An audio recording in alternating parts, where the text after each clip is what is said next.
제가 뭐를 생각을 좀 했냐면 36장 우리 15절 보도록 할게요. 36장 15절에 보면 에서자손 중에 족장은 에서자손에 보면 누구냐면 대만 족장 오말, 그 다음에 스보그나스, 그 다음에 고라가 있습니다. 고라. 요거를 놓는데 고가 네, 그거 전체적으로 보면 몇 족장이 되냐면 6개라고 아까 얘기했잖아요. 죄송합니다. 7개.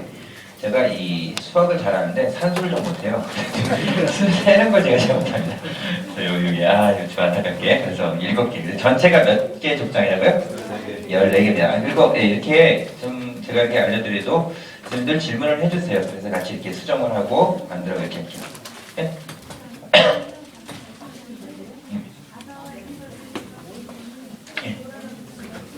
예. 근데 그거는 이 층이 좀 달라요. 성경 층이 다르고 그거는 취급을 안 하고 밑에를 취급을 합니다.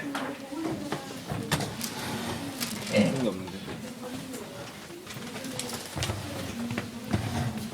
예.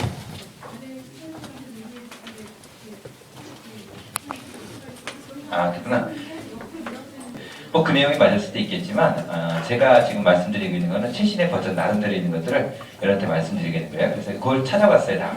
근데 이제 같은 인물이다라는 것들이 있었는데 그거는 이제 떨어져요. 번역이. 그러니까 뭐냐면 7개.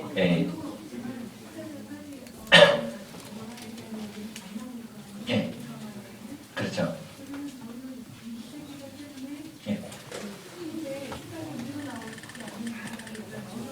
예, 그렇죠. 왜냐하면 바로 위에 있던 구절도 밑에 층이라고 보면요. 번역상 이걸 나중에 보면 아는데 위에 버전이 좀 오래된 버전이고 지금 버전이 맞는 신형 버전이에요. 그러니까 그래서 이 버전이 좀 맞습니다. 이게 다 그러니까 지금 여러분들한테 좀 알려드리는 그 성경은 그냥 보통의 우리가 있는 이 지금 성경이지만 이거 성경 말고도 다양한 버전의 성경이 있습니다. 그리고 사본들이죠. 다 사본들인데 그런 사본을 추적을 해보고 맞춰봤었을 때 그래도 신빙성이 있다라고 보면 어떤 때는 한 구절 전체에서도 절반이 잘립니다. 이거는 오래된 구절, 앞에 게 진짜 구절 이렇게 돼요. 근데 그거를 사실 아무 개념 없이 그냥 이렇게 번역만 해버렸기 때문에 이거 이렇게 보면 잘 몰라요. 근데 이제 그래서 이제 막 구약하고 이렇게 하시는 분들이 좀 힘든 게 그런 것입니다. 한 구절 한 구절을 갖다 보고서 이게 그 전 버전인지 지금 버전인지 앞으로 될 버전인지를 찾아서 막 맞추는 거예요. 그런 작업을 하다 보니까 좀 쉽지가 않습니다.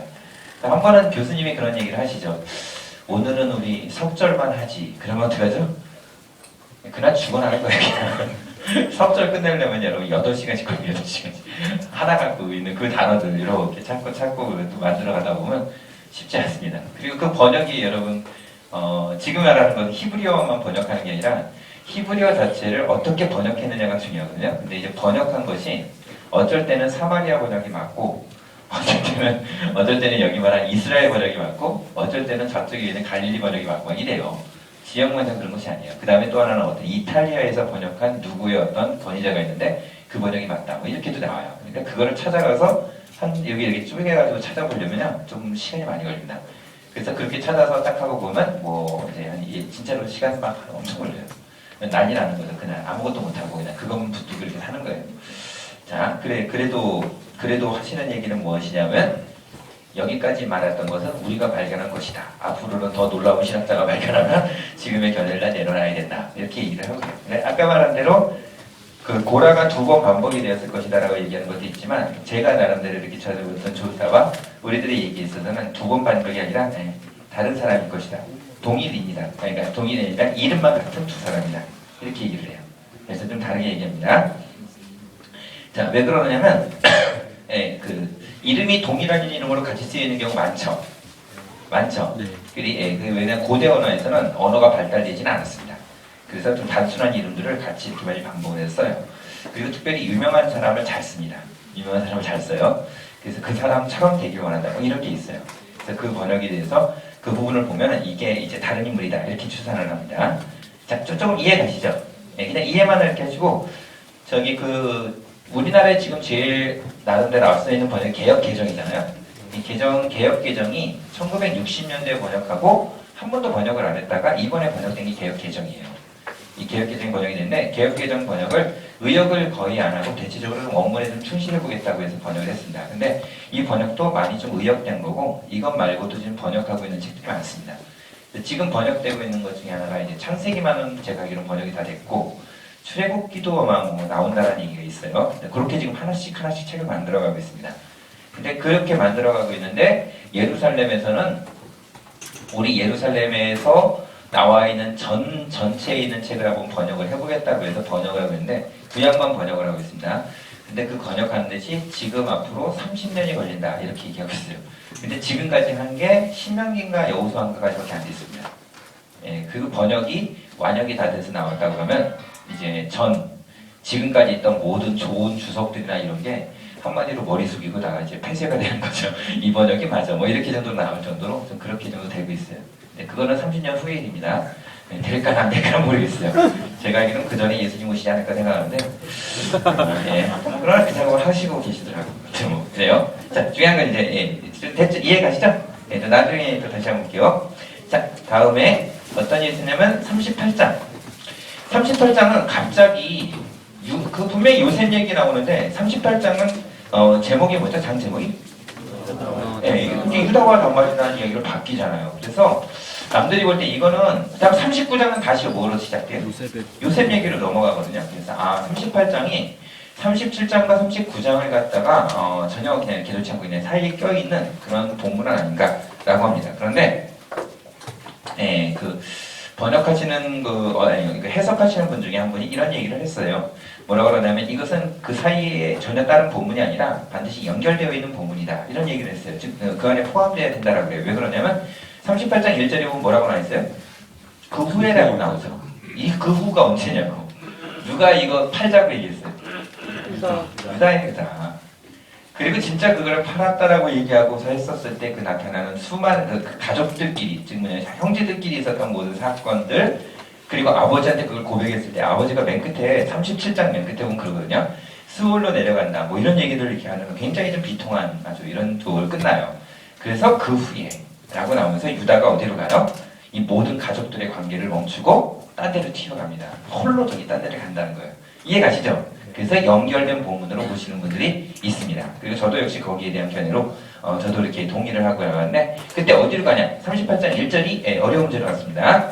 어디냐면 유다가 형제들로부터 떠나 내려가서 이런 표현이 나와요. 아둘람 사람 누구에게 가요? 히라. 이거 기억하십시오. 유다가 간 곳 어디예요? 아둘람 사람 히라. 히라 기억하십시오. 자, 근데 그게 어디냐면 일단 봅시다. 2절입니다. 또 어려운 문제인데 유다가 거기서 가나안 사람 수아라는 자의 딸을 봤다. 그래서 유다가 거기서 누구를 봐요? 아둘람 사람 히라에게 갔더니 거기에서 살고 있는 가나안 사람들이 나옵니다. 뭐냐면 수아라는 자의 딸이 있어요. 그래서 그 여인과 같이 결혼합니다. 그래서 아들을 낳는데 3절부터 볼게요. 그 아들 이름이 첫 번째 아들 이름이 뭐예요? 엘이 들어가면 다 뭡니까? 엘은 하나님을 얘기합니다. 하나님을 얘기해요. 자, 하나님과 같다라는 표현을 하고 두 번째 4절 다시 이번에 이름이 뭐예요? 오난이라는 이름을 줘요. 자, 다음에 세 번째 5절에 보면 그 이름을 짓는데 또 이번에 세 번째 이름 뭐라 그래요? 셀라라는 이름을 줬습니다. 그래서 엘과 오난과 셀라라는 세 명의 자녀를 둡니다. 그때 5절은 어려운 죄로 나온 것이 있습니다. 뭐가 있냐면 셀라를 낳을 때 유다는 어디에 있었다? 요거 문제를 하는데 거십 여기에 있었다. 여기에 그 어려운 문제로 났어요. 거십 셀라를 낳을 때 유다는 어디 있었냐 이렇게 해서 문제가 나왔습니다. 어려운 문제가 나왔습니다. 거십 그리고 여러분들한테는 아마 예상 문제가 되겠죠. 자, 그런데 그 다음에 어떤 일이 있었냐면 6절 기출인데 유다가 장자 그런데 누구예요? 장자가 엘이잖아요. 그 엘을 위하여 아내를 데렸는데 그 아내 이름이 뭐예요? 이게 참 중요한데 다말이에요. 타말이라고 합니다. 예, 그 이스라엘에 진짜 맛있는 과일이 하나 있습니다. 야자수 열매라고 나와요. 그 야자수 열매 이름이 뭐냐? 다말입니다. 다말. 그거 정말 이렇게 우리나라의 말로 얘기하면 뭐라 그러죠? 뭐라고 해야 되지? 꽃감 같은 거 있죠? 바짝 말린 꽃감 같은 거 있죠? 그런 식으로 돼 있는 대추나무 대추 같은 거 있죠? 대추같이 생겼습니다. 여기 다말이라고 해요. 그것이 여기는 되게 달아요. 그 당시에 그 사람들에게 이렇게 갈증을 느끼거나 이랬을 때 그걸 이렇게 충분히 탄수화물을 공급해 줄 수 있는 것. 그게 유일하게 그거였던 것 같아요. 다말이라고 합니다. 자, 그런데 어떤 일이 벌어지냐면 결혼을 시켰더니 이 결혼시켰던 첫 번째 아들이 죽은 거예요. 7절에 보면 엘이 이제 여호와 보시기 약했다라고 나오는데 엘이 죽습니다. 자, 그런 후에 어떻게 되느냐면 9절입니다. 9절. 예, 기출인데 우리 그 형제들이 이렇게 있을 때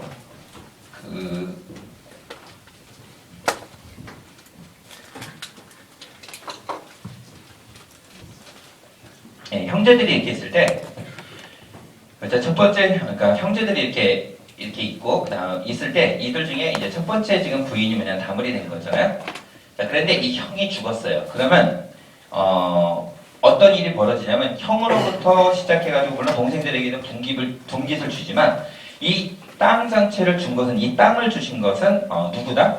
가장 기본적인 이스라엘 사상인데 이 땅을 주신 것은 누구다? 농사할 땅을 주시고 이렇게 했던 건 누구다? 하나님이시잖아요. 그래서 자녀들이 딱 하게 있었을 때 자녀들에게 나는 분깃이 있으나 근데 만약 형이 죽었어. 그리고 아니면 형이 죽거나 아니면 두 명이 다 딸이야. 그러면 이들에게 있어서 소속된 다른 사람과 결혼해버리면 이들이 갖고 있던 땅은 어떻게 되는 거예요? 그쪽으로 확 쏠려가 버려요. 그래서 땅 자체가 어떻게 되는 거 없어지거나 이런 일이 벌어진다. 그래서 그런 일들을 미연에 방지하고자 형이 정말 죽고 자녀가 없을 경우는 어떻게 하냐?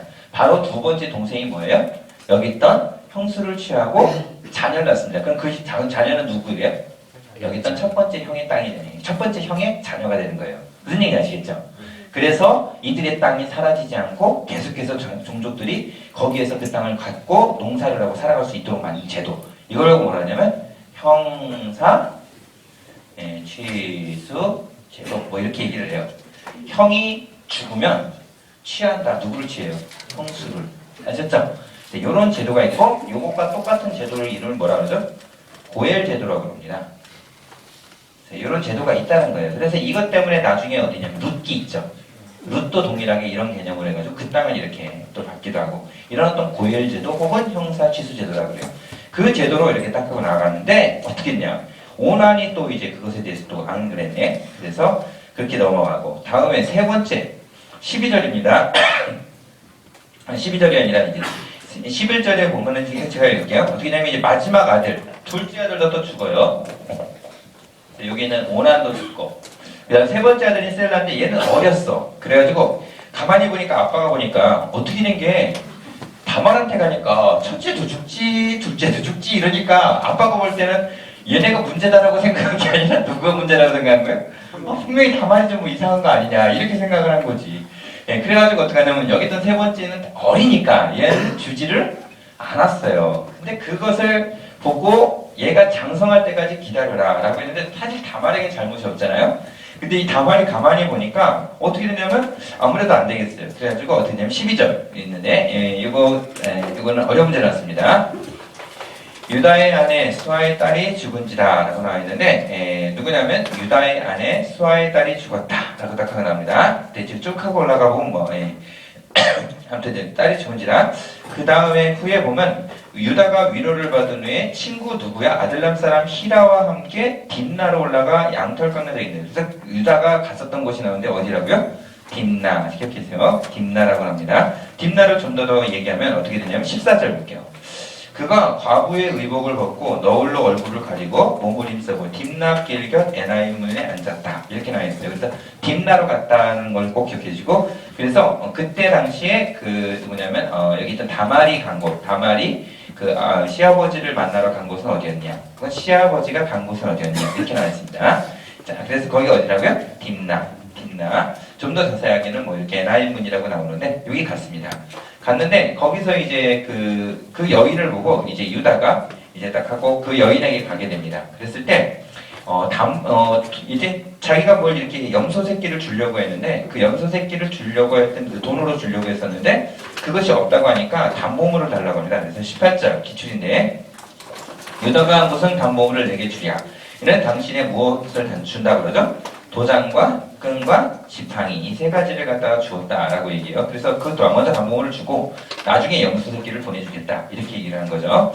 자, 그 여인에게 이렇게 가려고 합니다. 그때 세 가지 그 담보물 준 것이 있는데 그 담보물이 뭐예요? 세 가지. 예, 저희는 이렇게 합니다. 지도끈이라고 그래요. 지팡이, 도장, 예, 끈 이렇게 나갑니다. 자, 다음에 가봤더니 그 여인이 있어요, 없어요? 없죠. 그리고 나서 있었는데 어떤 일이 벌어지냐면 24절. 그냥 줄만 좀 벌었어요. 24절은 그냥 석 달쯤 후에 어떤 사람이 얘기를 한 거예요. 유다인에게 말하는데 며느리가 이런 행동을 했다라고 얘기를 한 거예요. 그래서 임신이 됐다라고 얘기를 한 거죠.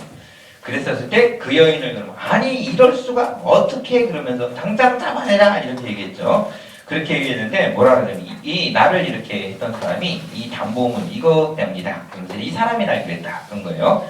보여줬습니다. 그랬더니 뭐냐면 지팡이와 도장과 끈 이 세 가지가 딱 하고 있었던 거죠. 그래서 이거를 보면서 어떻게 했느냐면 바로 밑에 보면 그래 26절에 보면 그래요. 유다가 그것들을 알아보고 이르되 그는 나보다 옳도다. 왜 그러냐면 자기가 누구를 아껴버린 겁니까?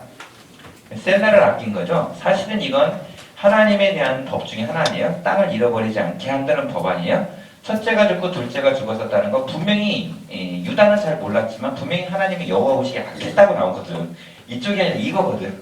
근데 그걸 잘 몰랐거든. 그래서 이거를 또 아껴버렸죠. 여기를 또 죽일까봐.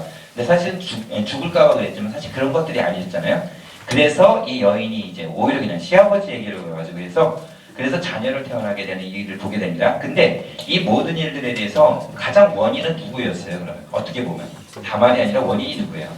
유다였죠? 그래서 자기가 뭐냐면 이 모든 일에 대해서 솔직하게 고백하는 그 모든 모습이 있다는 걸 사실 이렇게 좀 어떤 분들은 극찬을 하더라고요. 저도 역시 되게 극찬을 합니다. 잘못을 고백할 줄 아는 건 엄청난 일이에요. 그건 정말 영성입니다. 잘못한 걸 고백할 줄 아는 건 영성이에요. 정말 좀 뛰어나다고 봐요, 저는요. 자, 그 다음에 이때 이렇게 됐었을 때 어떤 일이 벌어지냐? 밑에 보면 그러죠. 봤더니 쌍둥이가 태어난다는 거예요. 쌍태가 나는데 그 중에 하나 어떻게 하냐면 첫 번째 태어난 애를 홍태씨를 딱 묶습니다. 그래서 29절 30절이 기출인데 그 손을 돌려드리며 아우가 나오는지라. 그러니까 애가 딱 손이 나왔으니까 첫 번째 나온 애라 가지고 형이잖아요. 그래가지고 딱 나오는데 머리가 나와야 되는데 손이 먼저 나왔어. 그죠? 그래서 왜 그랬을 것 같아요? 먼저 나오려고. 그래서 아니 뭐 이런 녀석들이 다 있어. 먼저 나오려고 그렇게 하는 거예요. 왜 옛날에 여러분 기억나세요? 우리나라의 그 쇼트트랙 기억나세요? 쇼트트랙이 아니라 그 피겨 스케이팅이 아니죠? 쇼트트랙이죠. 쇼트트랙을 딱 했을 때 왜 일본 사람이랑 앞서거니 뒤서거니 하다가 우리나라 사람이 좀 더 빨리 들어왔다 그러죠. 어떡하죠? 일본 사람은 머리를 집어넣거나 몸을 앞으로 확 숙였는데 우리나라 사람은 어떻게 했어요? 바로 확 내밀잖아. 그래가지고 어떻게 된가? 빨리 들어온 게 스케이트난이 먼저 들어왔다 그래가지고 우리가 이겼어요.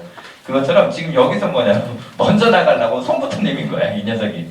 아이고, 참, 전 이렇게 됐습니다. 그래서 그 아이를 먼저 집어넣어놓고 그 녀석이 나올 줄 알았는데 또 어떻게 되냐? 29절에 보면 손을 도로 들이며 넣는데 어떻게 되냐면 그의 아우가 나오는지라 이렇게 되더라고. 무슨 얘기인지 아시겠죠? 손이 먼저 나와서 그놈이 먼저인 줄 알고 손을 집어넣었어요. 그랬더니 그 녀석이 나오는 게 아니라 누가 또 먼저 나와버려요? 아우가 나와버리네. 그래서 아우가 나왔습니다. 그래서 그거 보고 어찌하여 터뜨리느냐 이렇게 해가지고 이름을 뭐라고 불러요? 베레스. 그 다음에 30절은요. 형, 뭐 송색실이 있는 자가 뒤에 나오니 그 이름을 뭐라고 불렀다? 세라라 이렇게 있어요. 그래서 베레스와 세라가 됩니다. 기억해 주세요. 두 번째, 그러니까 유다 다음에 바로 다음에 있는 그의 자녀 누구요?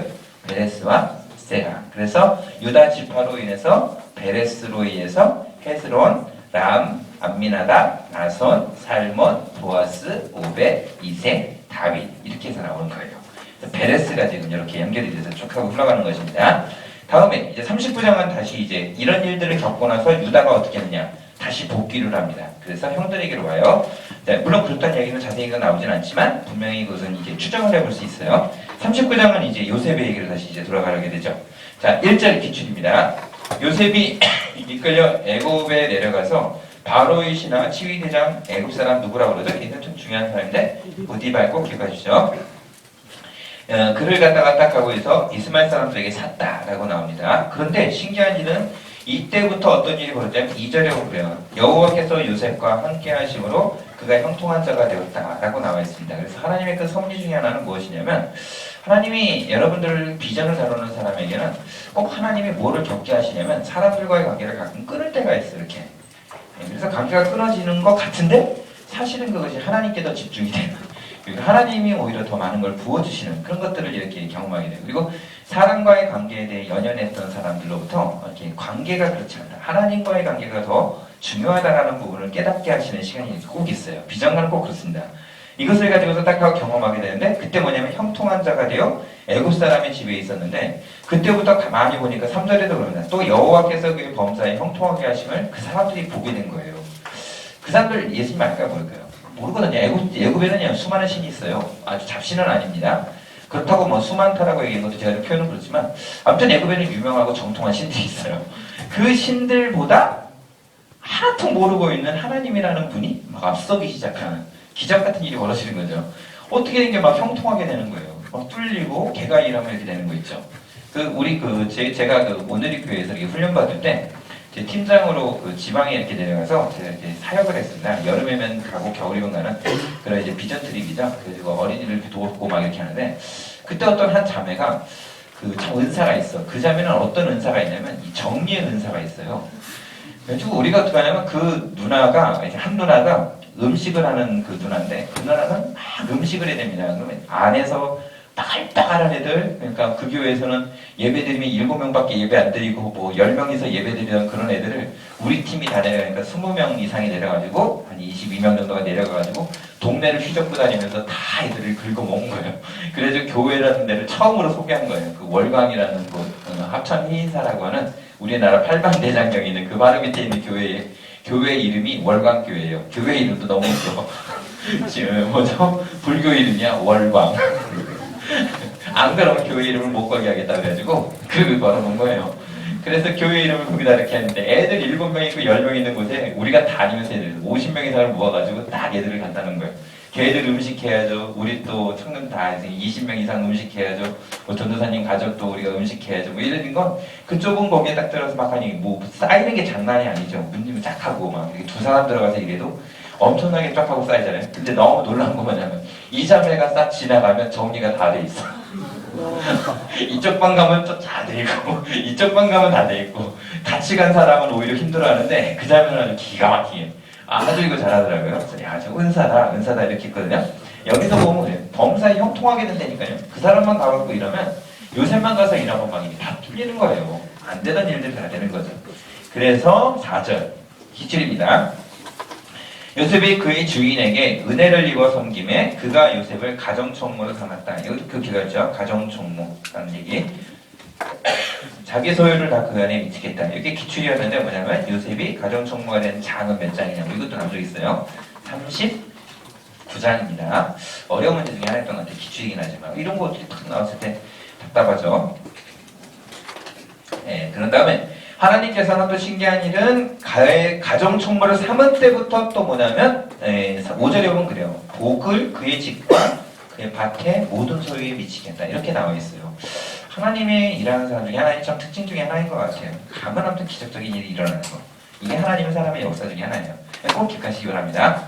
그러더니 이 일로 인하여서 있었는데, 그때 그 요셉에게 있어서의 큰 장점이자 단점이 하나 있죠. 그 6절 있는데 뭐라 그러냐면, 요셉은 뭐라 그러죠? 쭉 하고 나와 있는데, 요셉은 딱 보면 용모가 빼어나고 아름다웠다. 요즘 말로 얘기하면 남자 중에 누굴까? 장동건, 현빈 뭐 이런 애 있죠. 거기에 형통케 하심까지도 같이 붙어있는 뭐 이러니 뭐 이거야말로 최고의 정말 이런 존재 만나시기 바랍니다.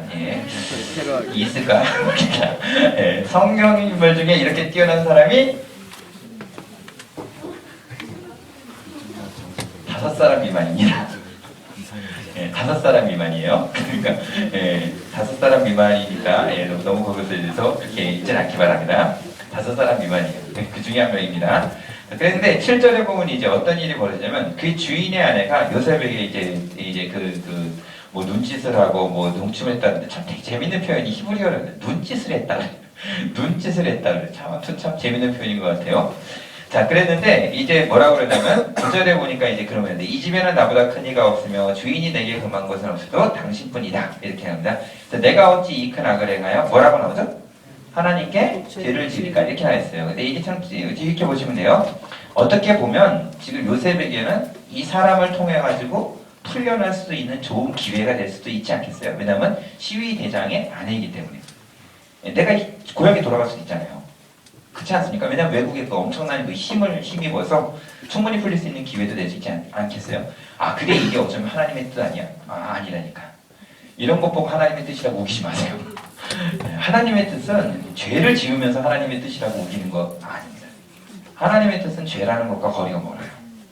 예, 하나님은 죄를 통하여서 역사하시는 건 그의 허물을 가리거나 깨닫게 하시는 거지 죄를 통하여 하나님의 역사가 이루어진다 이런 적은 아니에요. 너무 그거예요.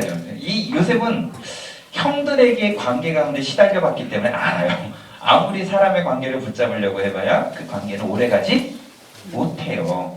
누구의 관계가 정말 중요하다는 걸 아는 거예요. 하나님의 관계 중요한 거예요. 하나님만 붙잡으면 된다는 거예요. 그걸 안 겁니다. 그래서 이런 모든 관계에 엮이지 않으려고. 그러면 뒤집으면 봅시다. 만일 부인이 미워하게 됐다라고 하는 그것에 대한 대가가 어디까지 있을 거라고 그 본인이 생각했겠어요. 분명히 총명하니까. 부인이 날 미워한다라고 하면 대가가 어디까지 있을 거라고 생각해요. 그렇죠. 그것까지도 알고서 지금 이렇게 하고 있다니까. 엄청난 일 중에 하나예요.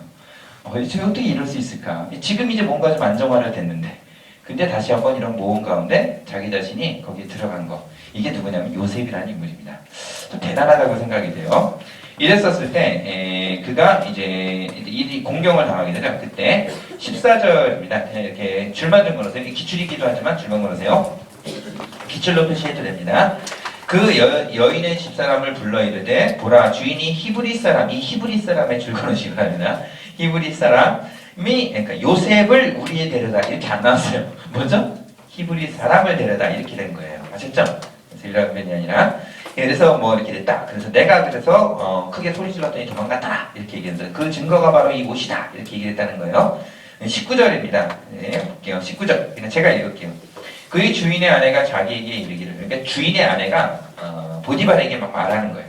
당신이 이렇게 사왔더니 이 녀석이 이런 일이 있었어요. 그러면서 완전히 막 이렇게 그냥 얘기했을 때 그가 듣고 어떻게 했다 그러죠? 심히 노한지라 이런 표현이 있습니다. 이 사람은 뭐냐면 시위 대장이 아니에요. 이 사람은 머리를 쓰는 정치관이 아닙니다. 이 사람은 군대 장관이에요. 그렇기 때문에 이 사람은 화났어요. 그러면 어떻게 됐을 것 같아요? 죽었지. 그냥 여기서 살아남은 사람이 누가 있겠어요. 근데 너무 놀라운 거. 하나님이 어떻게 하셨어요? 기가 막히게 살려주시는 거예요. 이게 바로 진짜 하나님의 놀라운 섭리 중에 하나일 테니까. 사람이 헤아릴 수 없는 어떤 영역이 있어요.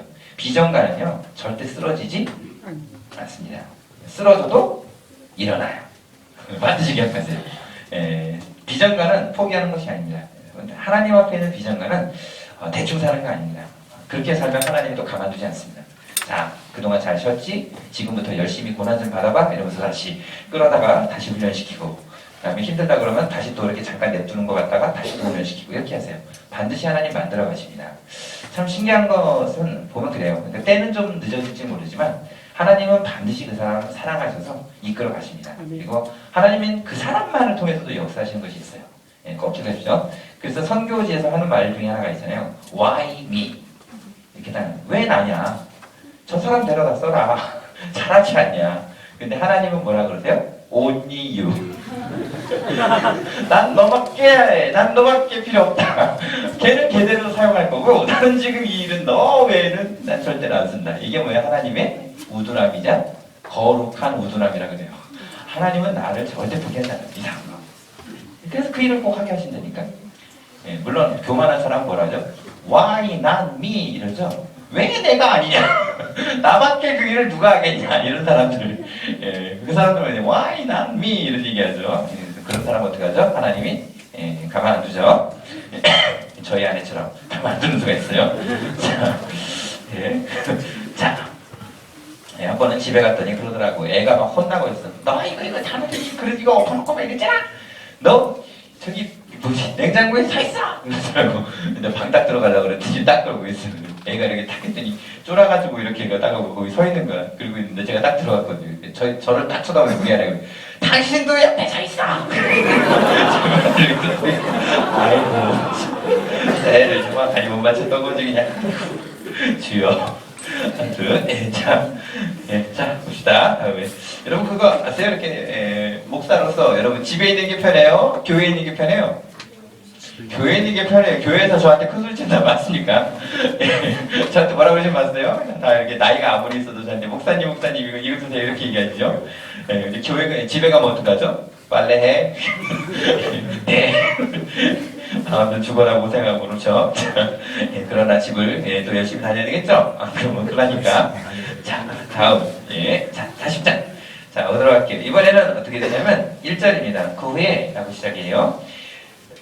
어떤 일이 뭐냐면 애구방에 술 맡은 자와 떡 굽는 자가 범죄를 하게 됩니다. 그래서 두 명이 딱 범죄를 해요. 근데 2절입니다. 이건 그냥 제가 읽을게요. 줄만 걸으세요. 바로가 두 관원장, 술 맡은 관원장과 떡 굽는 관원장에게 노예. 그러면 지금 잘못한 사람은 누구예요? 술 맡은 자와 떡 굽는 자가 잘못했는데 잡혀간 건 누가 잡혀가요? 술 맡은 자가 잡혀간 게 아니라 관원장이에요. 이게 영어 표현으로 마스터라고 나와 있어요. 뭐냐면 그것을 담당하던 윗사람이에요. 그 사람들이 잡혀간 겁니다. 무슨 얘기인지 아시겠죠? 애굽은 이런 나라냐? 나중에 이제 쭉 하고 말씀드릴게요. 애굽은 이렇게 되어 있습니다. 근데 그들이 갇혔을 때 너무너무나 놀라웠던 일은 뭐냐면 요셉은 지금 감옥에 갇혀 있으니까 비전을 이루려고 하니까 하나님이 기가 막히게 요셉을 내보낼 수 없으니까 어떡하죠? 비전을 이룰 사람을 감옥으로 불러들이죠. 어떻게든 하나님은 기가 막히게 역사하시는 분이라는 거. 반드시 하나님이 일을 이루신다는 거. 그리고 이때 그 감옥에 딱 하고 갔는데 그 두 사람이 꿈을 꾸죠. 그때 꿈이 해석이 다르다라고 해요. 9절입니다. 어려운 문제 중에 하나가 나왔죠. 술 맡은 관원장이 요셉에게 꿈을 얘기하는데 뭐라고 그러죠? 포도나무 기억하세요. 포도나무. 포도송이 그 다음에 그것에 대해서 내가 그것 바로의 손에 드렸다라고 얘기를 해요. 꿈에 딱 하고 있었을 때 얘기입니다. 그 나무가 세 가지가 있었다 뭐 이런 건 다른 건 아니에요. 그냥 일단 사흘이다. 그런데 술 맡은 관원장이 꿨던 꿈은 무엇이냐 이렇게 딱 하고 나온 적이 있어요. 포도나무가 핀 거. 다음에 이 얘기를 딱 들었습니다. 듣자마자 뭐라는 당신은 3일 만에 전직을 회복할 것이다. 이런 얘기를 딱 하고 해요. 그랬더니 그 얘기를 듣자마자 16절 또 어려운 데죠. 떡 굽는 관원장이 해석이 되게 좋은 거를 딱 봅니다. 그래가지고 뭐라 하냐면 내가 보니까 뭐라 그래요? 흰떡 새 광주리 이렇게 했습니다. 흰떡 새 광주리 이렇게 해서요. 흰떡 새 광주리. 그냥 떡 굽는 관원장은 너무 쉬워요. 근데 문제에서는 또 기출문제가 뭐가 나냐면 이거 어려운 문제로 나왔지만 기출문제로는 뭐라고 했냐면 풀려난 사람은 누구였느냐 이렇게 좀 쉽게 나왔어요. 뭐가 풀려났죠? 떡 먹는 사람이 아니라 술. 그래가지고 기억해 주세요. 술 먹으면 풀린다. 그렇죠? 술 먹으면 풀린다. 기억을 해두시라는 거예요. 쉽게. 술 먹으면 풀립니다. 떡 먹으면 안 되죠. 그래요. 술 먹으면 풀린다. 이렇게 나와요. 떡 굽는 관원장. 그것 중에 하나요. 흰떡 새 광주리. 이렇게 주세요. 흰떡 새 광주리.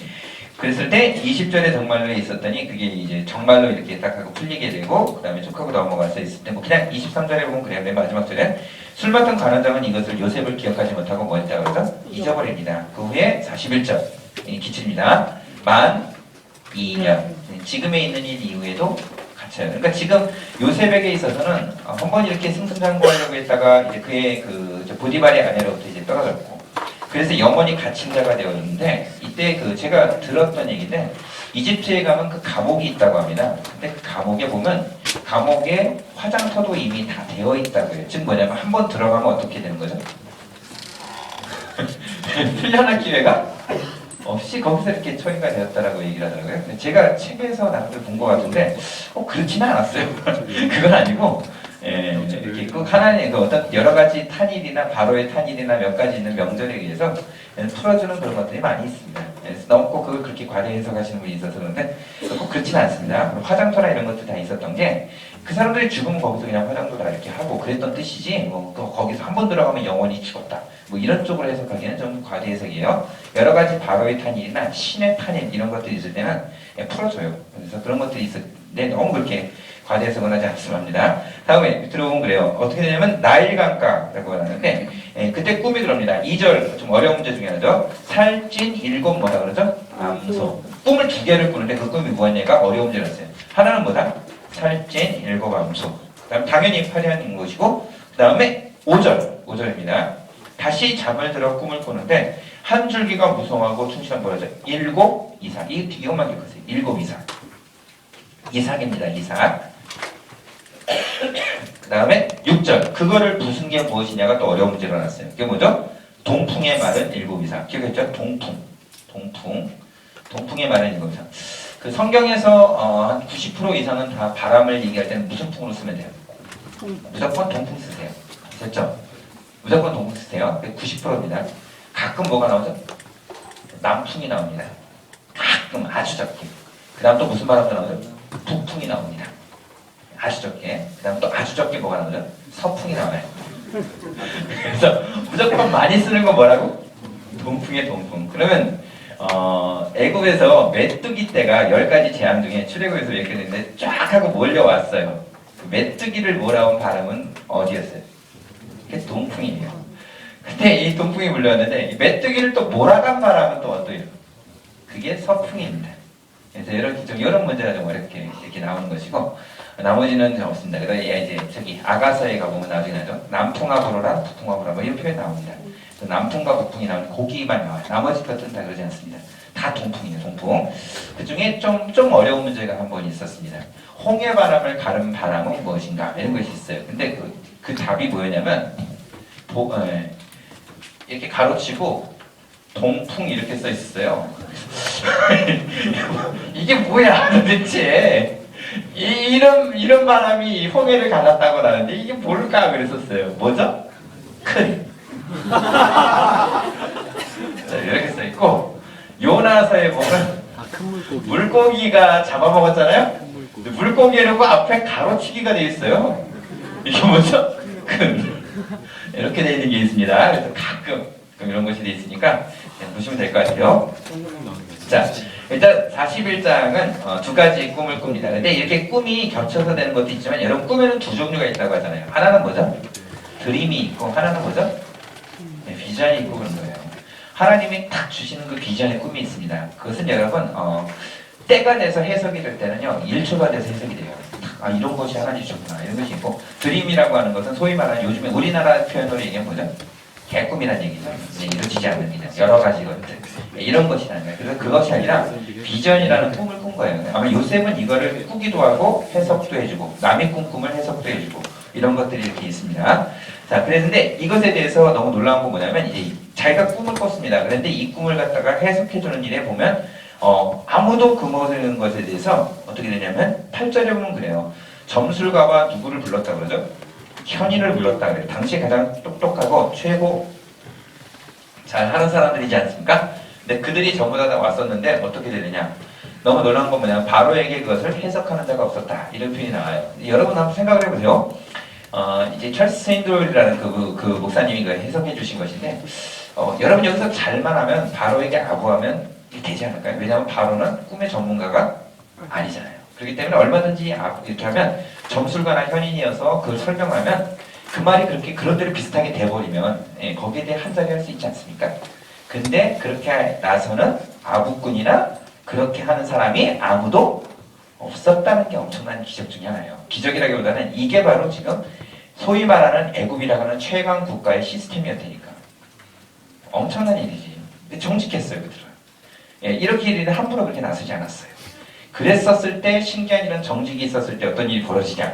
그때 갑자기 술 먹은 사람이 그때 술로 인해 복직한 사람이 13절에 보면 이제 계속해서 나오는데 뭐라 그러냐면 12절부터 시작해서 나옵니다. 그 많은 바로의 궁에 있던 사람들 앞에 자신의 허물을 이야기하나이다. 그래서 내 허물을 깨닫나이다. 뭐 이러면서 자신이 그걸 얘기를 해요. 그래서 히브리 사람이 있는데 그 히브리 사람을 딱 하고 있었을 때 그 사람이 나에게 꿈의 해석을 해줬었다. 이 비전이었던 그것을 해석을 해줬었다. 이런 솔직한 진심에 있는 말을 얘기해요. 그랬었을 때 그 다음부터 누가 드러나요? 아까 말한 대로 가리워지고 했었던 요셉이 막 신기한 거 뭐냐 이런 정직과 진실함 가운데 막 드러나기 시작하는 거예요. 그때부터 시작해서 막 이제 떠오기 시작하는 인물이 요셉이죠. 14절에서는 제가 읽을게요. 바로가 사람을 보내 요셉을 부르매 급히 옥에서 내어준지라. 정말 이는 내일 나는 풀릴 거야 이런 거 전혀 몰랐거든요. 진짜 그냥 팍 하고 풀려난 거예요.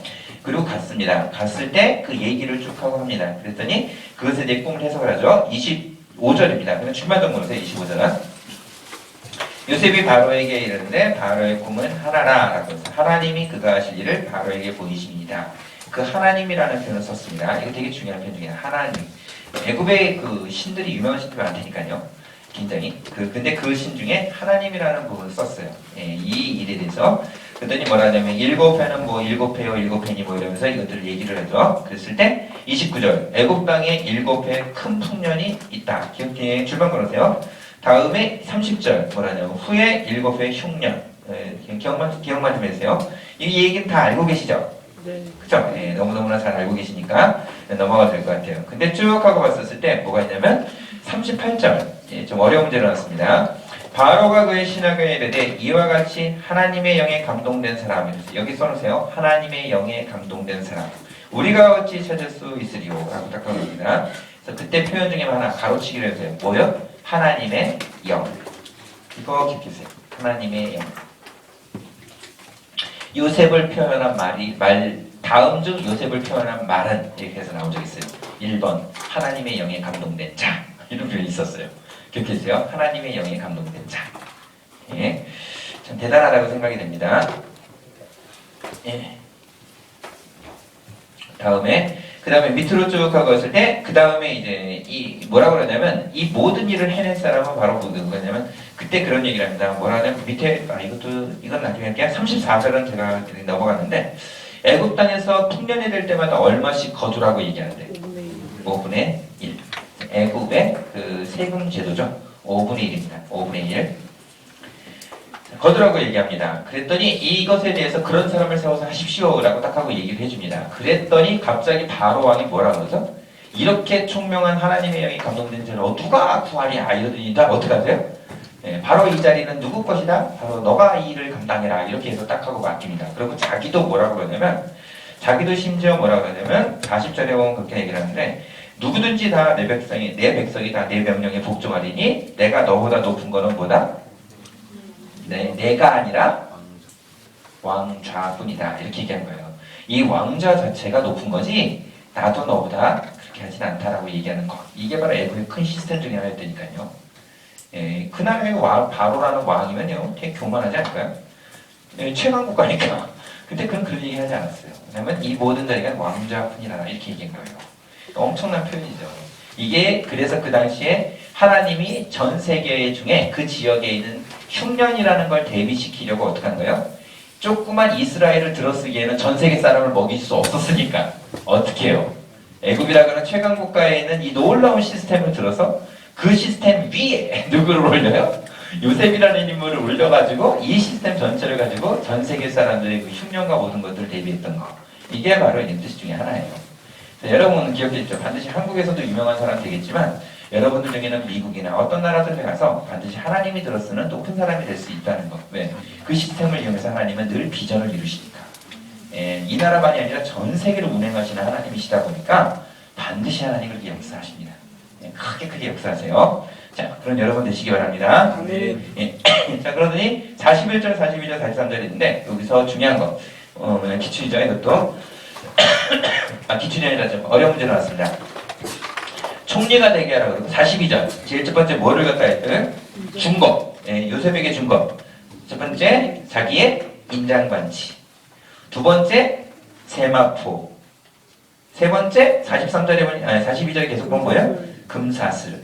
네 번째 43절에 본 뭐예요? 버금수레. 그래서 인세금법 이렇게 나왔습니다. 인세금법입니다. 인장반지, 세마포, 금사슬, 버금수레. 네 가지 꼭 기억하세요. 어려운 문제 나왔습니다.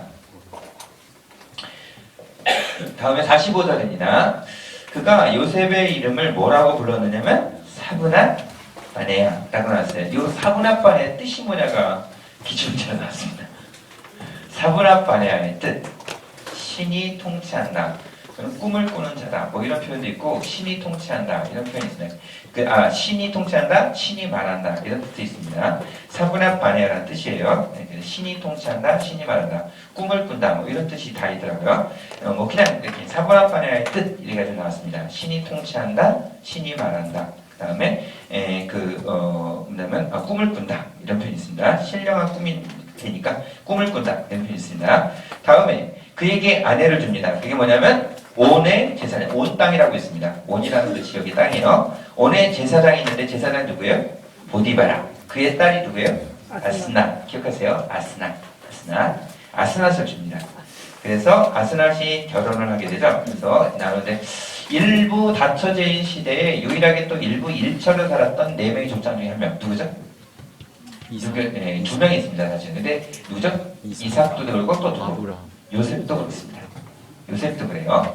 자, 그래서 아스낫 시작을 합니다. 그리고 46절에 보면 그러죠. 요셉이 애굽왕 바로 앞에 설 때 나이 몇 세라고요? 30세라라고 나와있습니다. 그러니까 당시 나이 아버지한테 있었을 때 나이 몇 세? 17세. 그러면 감옥에 가고 뭐 이런 것까지 다 있었을 텐데 그럼 모든 시간이 보면 몇 년일까요? 13년 정도 고생을 한 거예요. 14년 정도 고생한 겁니다. 네, 그리고 실제로 지금에 있는 사건을 그 시편에서는 그의 발이 착고에 차여져서 발이 상했다고 이런 표현도 나오는데 그런 시편이 있습니다. 요셉에 대한 시편은 몇 편이야? 이런 것도 나왔어요. 몇 편이죠? 105편입니다. 105편에 보나요? 약 10년 정도 사는 아닐까 이렇게 추정을 하고 있습니다. 감옥에서 여러분 10년 정도 사는 거 쉬운 거 아닐 겁니다. 근데 그가 거기서 그 시간들을 하나님의 은혜 가운데 형통하게도 되고 그리고 뿐만 아니라 그 시간을 견뎌냈어요. 근데 그건 감옥에서 편하게 지냈다고 나와 있지 않습니다. 왜냐하면 하나님의 때가 차일 때까지니라 이렇게 나와 있고 그리고 그때까지 그는 고생했다라는 거죠. 발에 심하게 착고에 그가 이렇게 있었다 이런 표현들이 있습니다. 자, 다음에 보면 그 다음에 넘어가서 이제 50절이죠. 50절에 보면 요셉에게 있어서 두 아들이 태어납니다. 아스낫에게 나는지라 51절 기출입니다. 하나님이 그 아들을 태어나게 했는데 그 아들 이름이 뭐야? 첫 번째 아들 이름 뭐죠? 므낫세 기억하세요. 뜻이 중요합니다. 있다 이거예요. 즉 뭐냐면 이제 이렇게 됐을 때 풀리는 거예요. 그래서 여러분 비전가는 고생합니다. 하지만 고생한 다음에 하나님이 주시는 것이 뭐죠? 풍요로움을 주기도 하고 평안을 주고 이것이 있어요. 그때 그동안에 있던 고생이 상처로 되는 게 아니라 이게 다 잊음과 치유와 회복이 되는 거예요. 그래서 여러분 반드시 비전가는 상처를 가지고 있거나 이러면 하나님 그 아직 때 아니에요. 다 치유가 일어나는 때가 반드시 있어요. 그때부터 시작되는 그 하나님의 또 크신 은혜가 있으니까 반드시 이거 거쳐야 돼요. 다음에 두 번째 아들이 있습니다. 누구죠? 52절에 보면 차남의 이름이 뭐죠? 에브라임이라고 합니다. 에브라임 꼭 기억하셔야 돼요. 에브라임 뜻이 뭐죠? 상성하다라고 나오죠. 그래서 근데 결국은 나중에 다시 한번 하겠지만 므낫세와 에브라임을 세워놨을 때 분명히 첫째는 므낫세인데 하나님의 복은 어디로 흘러요? 에브라임으로부터 흐르잖아요. 그래서 이스라엘 땅이 나중에 이렇게 있을 때 그 남북으로 갈라집니다. 그래서 밑에를 뭐라 그러죠? 남쪽은 남유다라고 하죠. 북쪽은 북이스라엘이라고 그러죠. 이 북이스라엘의 지파는 몇 지파가 되죠? 10지파가 되고 남유다는 2지파가 되잖아요. 이 북이스라엘을 대표하는 지파가 뭐예요? 에브라임입니다. 그래서 너 에브라임아 이런 표현이 나와요. 그거 다 어느 다? 북이스라엘을 얘기합니다. 내 에브라임이 이거예요. 그래서 늘 북이스라엘이라는 이겁니다. 밑에는 유다야 이런 표현 많이 써요. 그래서 유다라고 하고 북이스라엘을 보고 이스라엘아 이런 표현도 있지만 딱 지명했을 때는 다 뭐라냐? 에브라임아 너는 이런 식으로 나옵니다. 그래서 에브라임이라고 얘기를 하는 거예요. 자, 다음에 이제 딱 하고 넘어가려고 그러는데 이때 어떤 일이 벌어냐면 이제 두 명의 자녀를 태어나게 하고 났다라는 것이 중요해요. 42장부터는 우리 또 쉬는 시간에 잠깐 해도 되겠죠? 우리 잠깐 쉬는 시간 갖고 바로 우리 42장으로 보도록 하겠습니다.